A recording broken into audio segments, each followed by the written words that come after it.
Hello all, and welcome to ScorchedShirtToys@Anymoon.com's review of the Sentinel Riobot 1/12 scale VR-41H ride armor toy.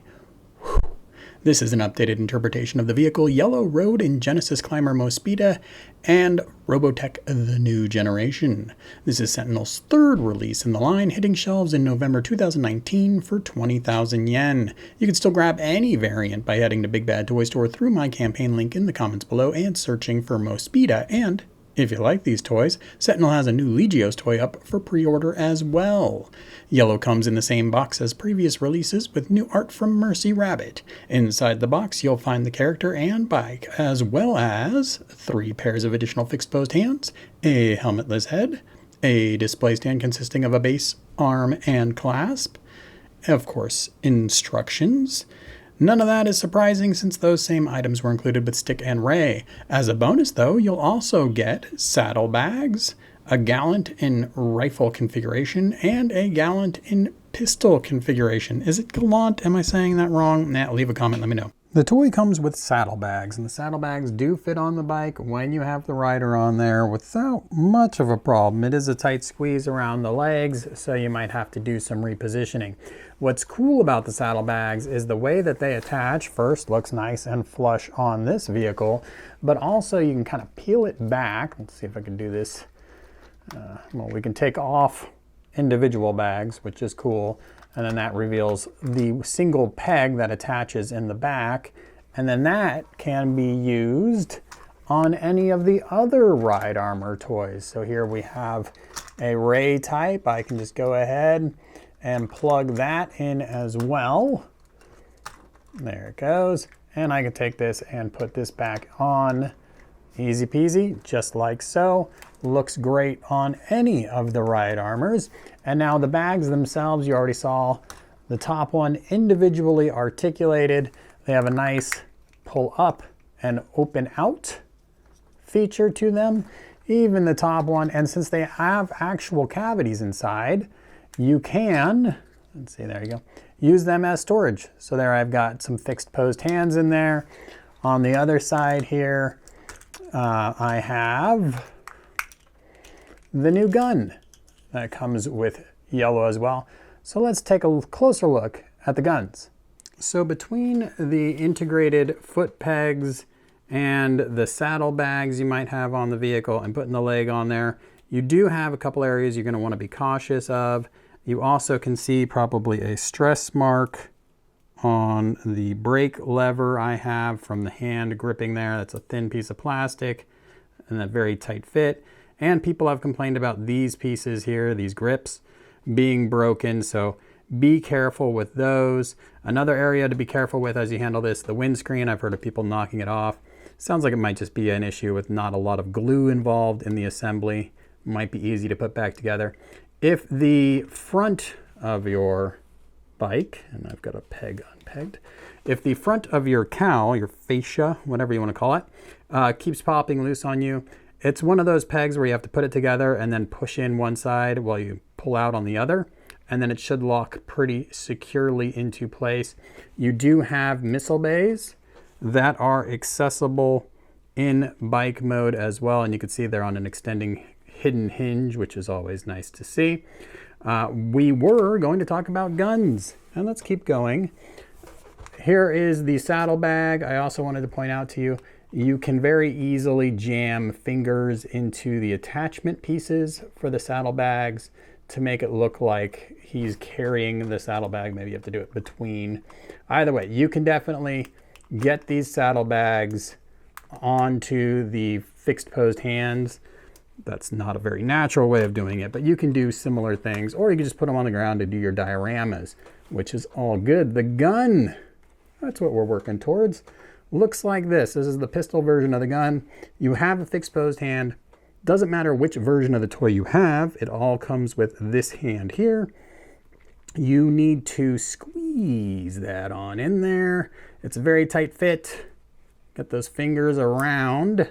Once it's on there though, rock solid.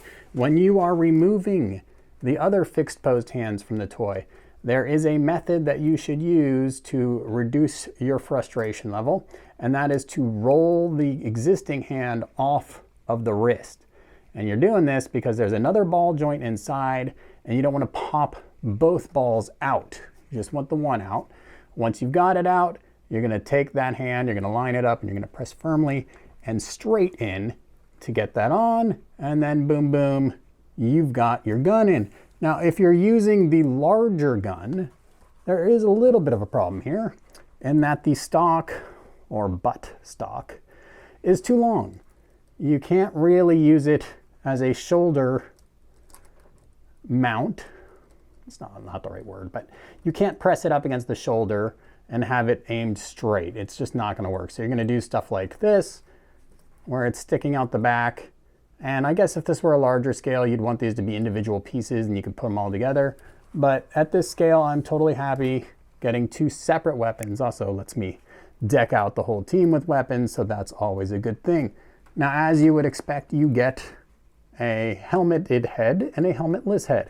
Before I take this helmet off, it does feature the ability to come up and rotate back and reveal Yellow's face inside, which is nice. And we can also pull the head off. And this is similar to the hands. You want to kind of roll it off, or you will take the neck ball joint off. So let's see if we can support it enough to pull just the head off. And then we can put on Yellow's head without the helmet on. See, pretty good likeness. Here's a picture showing you how it compares to other previous Yellow efforts, and you can see pretty darn good job there. Going back to the figure itself, you've seen it's got a ball jointed head and a ball joint below the head. If you press on the wrong area of the shoulder, you can pop off the armors, although I will say they do sit on a lot more securely than they did on my original release Yellow toy, so I really have to bump them here. There is a ball joint in the shoulder, rotation points, double jointed elbow with more than 90 degrees of motion. You've seen the ball joint on the hand, the double ball joint on the hand, so a lot of flexibility there. You have a chest joint here with a rotation, so a ball joint there, and then another joint down below towards the waist, which is good. A lot of ability to come out, forward, back, and rock at the hip. And nice fabric there that doesn't look like it'll flake off like a Beagle toy did. Knee gives you a double joint, so it goes more than 90 degrees. I don't have as many problems with these flaps coming off as I did on my Stick and Ray original releases. So I'm pretty sure that's been tightened up. This is a little flap here with a ball joint on it. And then you have your foot underneath with your twist and your rock. So all really good stuff there. Even a little bit of a twist at that knee. So you can get this toy into crazy natural looking poses. And it is a lot of fun handling the rider or putting the rider on the bike. Beagle and Gakken never gave us big Yellow ride armor, only Mega House and CMs, and at 18 centimeters long in bike mode and just a hair under 220 grams with the rider on, this toy absolutely crushes its competition. So as well as keeping the design elements that make Yellow different from the VR-52F vehicles, they also made Yellow taller, which is really impressive in my book, probably more impressive than it should be. But I think that's shows one, a love of the show, and two, they're not just cheaping it out and trying to keep pumping out the same toy. So cool on them for doing that. They also give us a display stand that can be used in either mode. For bike mode, you're just going to go ahead and peg the peg on the display stand into the slot on the bottom of the vehicle. And just push it in. It's a very stiff fit, and then you can get sweet pop and wheelie poses. All right, but how does the rider look actually on the bike, and how does it handle? Sentinel's ride armor toys are not meant to be strict interpretations of what we saw in the cartoon. They've been reimagined to be more modern. So you've got things like bigger gauntlets further out on the vehicle, different headlights, slightly different shapes throughout. But what they've done with Yellow, and I appreciate, is they've kept the unique elements to his vehicle that were on the original design in this new updated version. They didn't cheap it out and give him the same front end that we saw on Stick and Ray's toys. So he's got that angular front. They've put some missile ports on there that not everyone's gonna love. He has his own unique windshield. He's got the gauntlets, obviously. And if we turn the vehicle around, he even has different tailpipes. So they've kept those elements that were also true of his original animated design and incorporated them on this updated modern version. And that extends to his helmet. So not only have they given him a Christmas green visor, but it comes down below the chin instead of coming down to this section here on the chin.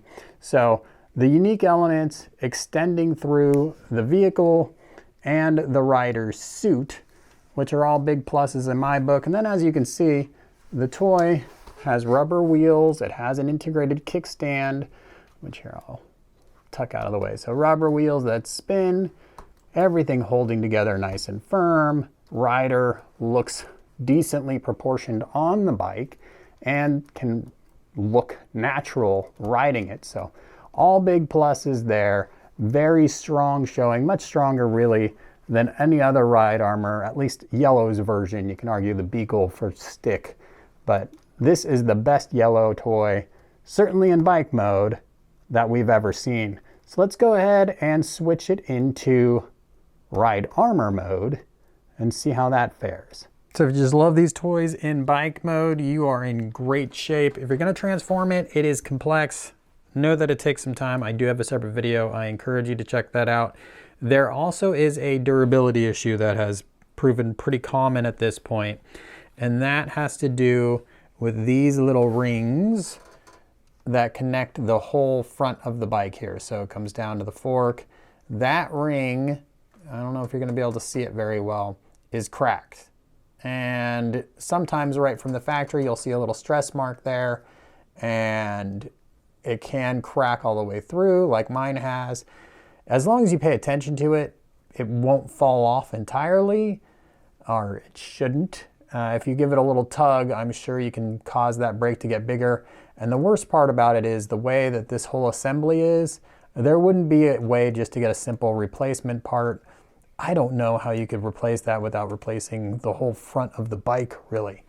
Similarly, unfortunately, my Yellow toy, you will note, has a housing here connected to the fork that goes out to the forearm, which is one of the really cool aspects of these toys. Even here at the knees, they connect to the side armors here and really give you that effect of being a powered suit. Unfortunately for me, the housing that connects on this side snapped. So as I rotated that whole gauntlet around, I noticed before I even did it that it was at a weird angle. So this one was nice and vertical and flat and everything was nice. This side, a little bit of a twist off to the side, and then as this came around, it just popped right off. And again, the way it's assembled, there's no way of repairing this. It looks like they push a pin down into the housing, it snapped in the housing, snapped on top. You would have to be really creative to find a fix for that. So my bike now, it probably can work in both modes still, but it's gonna be, certainly in bike mode, a lot more fiddly.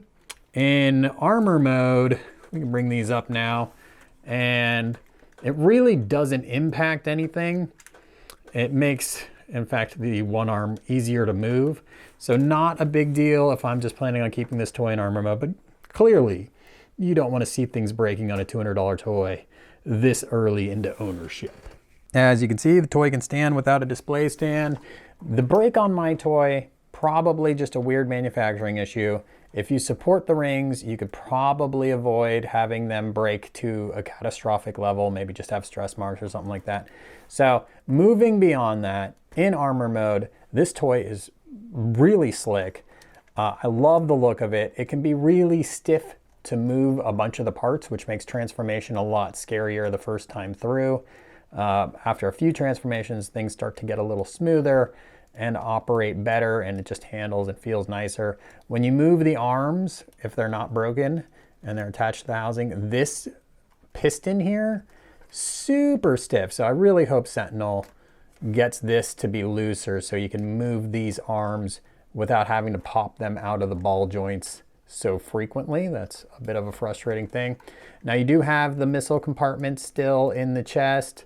You do want to lift up on them, or you will just pop the door right off, which not a big deal. It's just a door, but let's see if we can do that without popping that door off. There we go. So you got to get a fingernail in there and just pull up and then open out. And that's how that looks. And it's pretty cool, and you can do it on both sides. And again, I got to get a fingernail in there and kind of lift up on the hinge and then open it up, and there you go. Breasts of Doom. And then you have the sword, which we never saw in the show, but we all know is in there, and that's looking cool too. You can pretend it vibrates hypersonically, because I think that was in one of the RPG books or something. One of the aspects of the new ride armor design that people didn't like was the mudguard. Maybe it doesn't look symmetrical. I don't have a problem with it. It's dark. You barely notice it. And then we move to the back. We do have these little boosters that come out, and that's all good. Toy can stand by itself. Looks sharp. I have nothing but high praise other than some durability concerns for this toy in armor mode. At 17.5 centimeters tall, this toy will tower over the CMs or Mega House versions of Yellow, but it'll be a little bit smaller than your Yamato 160 version 2 VF1. Now, you can't leave the saddlebags on in armor mode. You can only leave the top one on, as the sides would interfere with the wheels, but in the show they always flew off during transformation anyway. You also can't put on the helmetless yellow head in armor mode, as there's no room for the hair in the cavity behind the head. Does the display stand add to the fun factor? Oh yes, yes it does. You can do some really cool, exciting poses. This thing can be just a ton of fun. Really, you're not going to be moving around, ton of fun, because it's so stiff and you're going to knock ball joints loose if you do. But you can get this thing into some absolutely gorgeous poses and have it really be just a highlight of your shelf. You know, this is frustrating for me, because if we didn't have the durability issues, these would be among my favorite toys. If Sentinel does some tweaking to get some parts to move more freely and makes a couple parts out of better materials, I'd recommend these toys to anyone with the funds. As it is, if you're stretching your budget or not a huge Mospeada fan, these are high stress propositions. If you are a Mospeada fan, I'd still take the plunge. Maybe use a reseller you know has good customer service like Big Bad Toy Store. Sentinel appears primed to give us a Houquet toy, so this may be your first chance to get high quality renditions of the whole gang. Might make it a little more worth your while.